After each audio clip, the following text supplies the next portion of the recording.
MA उत्तरार्ध के सभी छात्र छात्राओं के आज इस कक्षा में स्वागत है। प्यारे बच्चों, हम क्रमशः 10 रूपकम का अध्ययन कर रहे हैं।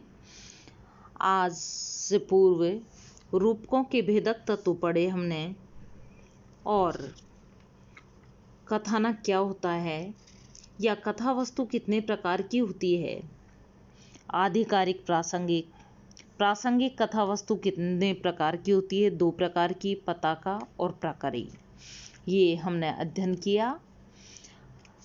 इसके आगे आज हम अध्ययन करेंगे कि आधिकारिक कथा वस्तु के कितने भेद होते हैं और प्रासंगिक के, पताका और प्राकरी के उनके भी भेद किए गए हैं, वो कितने प्रकार के होते हैं।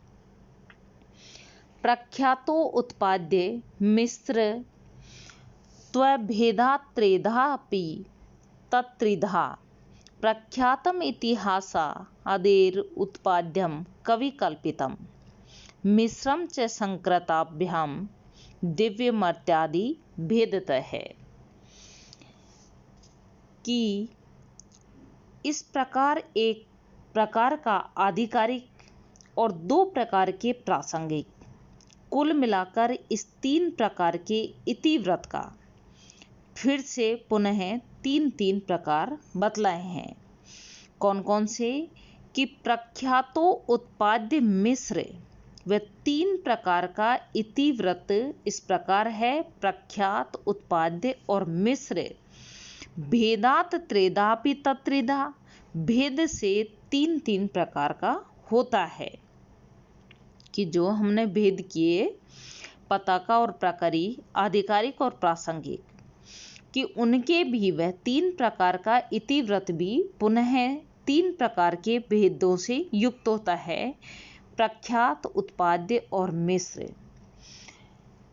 कि प्रख्यातम इतिहासादे उत्पाद्यम कविकल्पितम, इतिहास आदि से लिया गया इतिवृत्त प्रख्यात कहलाता है और कवि द्वारा स्वयं कल्पित उत्पाद्य तथा उत्पाद्य कहलाता है। और इन दोनों के मिश्रण से बना हुआ कथानक मिश्र कहलाता है। ये सभी इतिवृत्त दिव्य, मर्त्य, अदिव्य आदि भेद से भिन्न भिन्न होते हैं। तो यहाँ पर इस चार्ट के माध्यम से सभी बच्चे जानें कि कोई भी इतिवृत्त है उसके 2 भेद किए गए हैं। चार्ट देखें आप सभी बच्चे, आधिकारिक और प्रासंगिक। फिर आधिकारिक के 3 भेद हैं: प्रख्यात, उत्पाद्य और मिश्र। प्रासंगिक के 2 भेद हैं: पताका, प्राकरी। पताका के भी पुनः 3 भेद किए गए हैं: प्रख्यात, उत्पाद्य और मिश्र। प्राकरी के भी पुनः 3 भेद किए गए हैं: प्रख्यात, उत्पाद्य और मिश्र।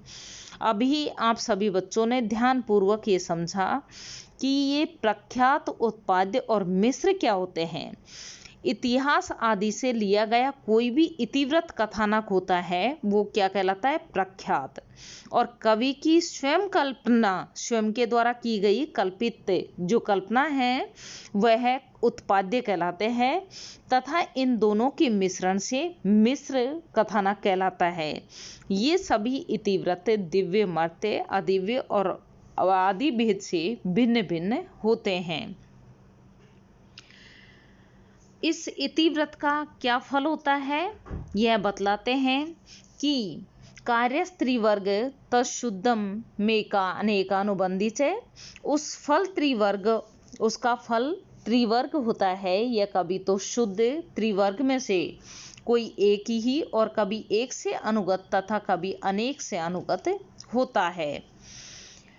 स्वल्पोद्दिष्टस्तु तद हेतु बीजम विस्तार्य अनेकधा, यहाँ उस फल का निमित्त बीज कहलाता है जिसका आरंभ में सूक्ष्म रूप से संकेत किया गया है और आगे चलकर अनेक प्रकार से विस्तार किया गया है। अवांतरार्थ विच्छेदे बिंदुच्छेद कारणम, अवांतर प्रयोजन की समाप्ति से कथानक के मुख्य प्रयोजन में विच्छेद प्राप्त हो जाने पर जो उसके अविच्छेद सातत्य का कारण होता है वह बिंदु कहलाता है। इस तरह बीज बिंदु, पताका, प्रकृति और कार्य नामक ये 5 अर्थ प्रकृतियां कही गई हैं। अर्थ प्रकृतियां ये आपके महत्वपूर्ण हैं। आप अच्छे से इस कारिका को समझें। इससे पूर्व आपने इन कथानक के भेद को भी अच्छे से समझा और इस चार्ट को सभी बच्चों के, मुझे विश्वास है कि समझ आ गया होगा ये चार्ट अच्छे से। और इसको एक बार फिर आप अपने नोटबुक में इसको करके देखें, चार्ट को लिख के देखें और पुनः स्मरण करें। यहाँ फिर से हम पढ़ेंगे आगे कि ऊपर जो भी हमने पढ़ा इससे पूर्व बीज बिंदु पताका के प्रकृति कार्य लक्षण है। अर्थ प्रकृति है पंच ता एता परिकीर्तिता। बीज बिंदु पताका प्रकृति और कार्य नामक ये 5 अर्थ प्रकृतियां कही गई हैं। अर्थ प्रकृति का अभिप्राय क्या है?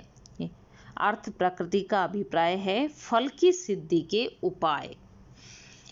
अर्थ प्रकृति यहाँ पर अर्थ शब्द का फल या प्रयोजन का वाचक है। अर्थ शब्द किसे कहा गया है? फल या प्रयोजन का वाचक। प्रकृति शब्द का अर्थ है हेतु या कारण, अर्थात किसी भी फल की सिद्धि के जो उपाय या हेतु या कारण है उसे अर्थ प्रकृतियां कहा गया है।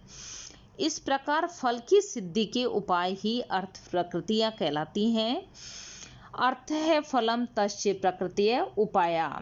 फल हेतुवे इत्यर्थ है। अभिनव भारती नाट्य दर्पण में भी अर्थ प्रकृति को उपाय कहा गया है।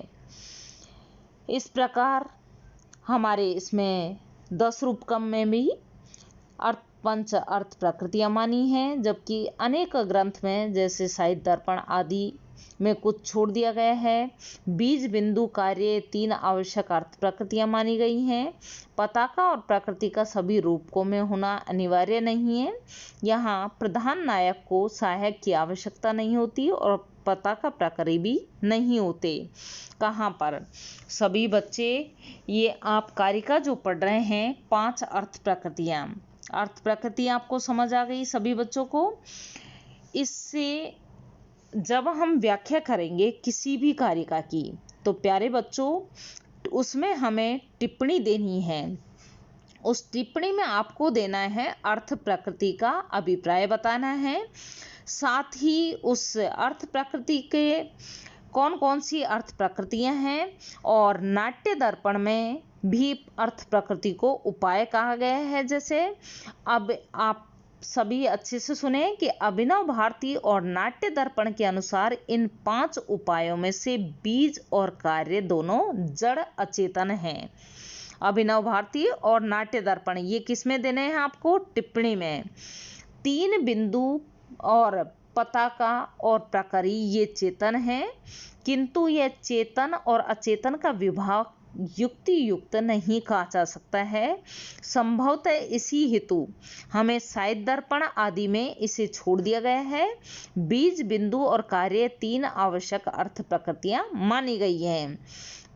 यहाँ पर यही नोट करके देना है, आपको पॉइंट डालना है उसमें कि साहित्य दर्पण में 3 अर्थ प्रकृतियां ही मुख्य मानी गई हैं, बीज बिंदु और कार्य। पताका और प्रकृति का सभी रूपकों में होना अनिवार्य नहीं है। यहाँ प्रधान नायक को सहायक की आवश्यकता नहीं होती, वहाँ पताका और प्रकृति भी नहीं होते। यहाँ कार्य शब्द का प्रयोग ध्यान देने योग्य है और इसी प्रकार अर्थ प्रकृतियों में जिस कार्य का समावेश है वह फल नहीं है अपितु फल प्राप्ति का उपाय है।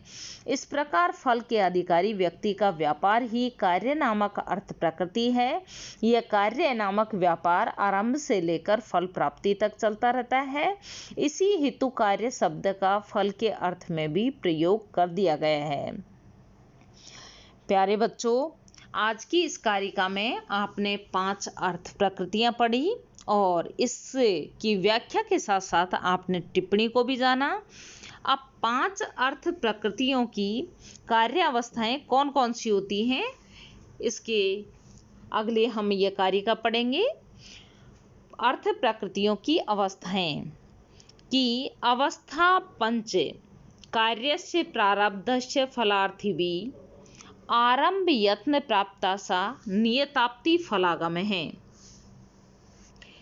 कि फल की इच्छा 5 अवस्थाओं को यहाँ बतलाया है कि फल की इच्छा वाले व्यक्ति के द्वारा आरंभ किए गए कार्य की 5 अवस्थाएं होती हैं। आरंभ यत्न प्राप्ताशा नियताप्ति और फलागम, अर्थात इनका क्रमशः है। आप सुने कि प्रचुर फल की प्राप्ति के लिए उत्सुकता मात्र होना ही आरंभ कहलाता है। कितनी अवस्थाएं मानी है? 5। नंबर 1 आरंभ, 2 यत्न, 3 प्राप्ताशा, 4 नियताप्ति और 5 फलागम। 5 प्रकार की अर्थ प्रकृतियों की 5 प्रकार की अवस्थाएं हैं। अब यहाँ जैसे कि हम क्रमशः पढ़ रहे हैं कि आरंभ क्या है कि प्रचुर फल की प्राप्ति के लिए उत्सुकता मात्र होना ही प्रारंभ कहलाता है। नेक्स्ट प्रयत्न क्या है कि फल की प्राप्ति न होने पर अत्यंत वेग पूर्वक उद्योग करना ही प्रयत्न कहलाता है। प्रयत्न के बाद नेक्स्ट हम पढ़ेंगे अगला प्राप्ताशा। प्राप्ताशा उपाय के होने तथा विघ्न की शंका होने से जो फल प्राप्ति की संभावना होती है, मात्र संभावना होती है, वह प्राप्ताशा कहलाती है। नंबर 4 नियताप्ति क्या है कि विघ्नों के अभाव से फल की निश्चित रूप से प्राप्ति ही नियताप्ति कहलाती है। अगला अंतिम जो कार्यावस्था है फलागम, कि पूर्ण रूप से फल की प्राप्ति ही फलागम है। जैसे रत्नावली नाटिका में उदयन को रत्नावली की प्राप्ति और चक्रवर्ती पद की प्राप्ति फलागम अवस्था है। तो यहाँ पर आप सभी बच्चों ने ये पढ़ा कि इन दोनों के स्वरूप को समझा कि बीज बिंदु पताका प्रकरी कार्य, ये 5 अर्थ प्रकृतियां हैं, फल सिद्धि के उपाय हैं। और कार्य नायक का व्यापार, फल को साक्ष्य करके किए गए कार्य की 5 अवस्थाएं ही कार्यावस्थाएं हैं। यद्यपि नाट्य शास्त्र आदि में इतिव्रत के संदर्भ में ही अर्थ प्रकृतियां तथा कार्यावस्था का उल्लेख किया गया है, तथापि अर्थ प्रकृतियों का साक्षात संबंध इतिव्रत के फल के साथ है। ये उसी फल की सिद्धि के उपाय हैं। कार्यावस्थाओं का साक्षात संबंध नायक के व्यापार के साथ है। इन दोनों का इतिव्रत के साथ साक्षात संबंध नहीं है, किंतु परंपरा संबंध तो है ही। भारतीय नाट्य शास्त्र में इन दोनों के आधार पर इतिव्रत का 5 भागों में विभाजन किया गया है, जिसे पंच संधि नाम से कहा जाता है। अब ये 5 संधियां हम अगली कारिका में पढ़ेंगे। और सभी बच्चों को अच्छे से ध्यान से सुने कि आप सभी बच्चों को ये पता होना चाहिए कि 5 अर्थ प्रकृतियां कौन सी हैं और उन 5 अर्थ प्रकृतियों की 5 अवस्थाएं कौन कौन सी हैं। आज की इस वीडियो में इतना ही। धन्यवाद।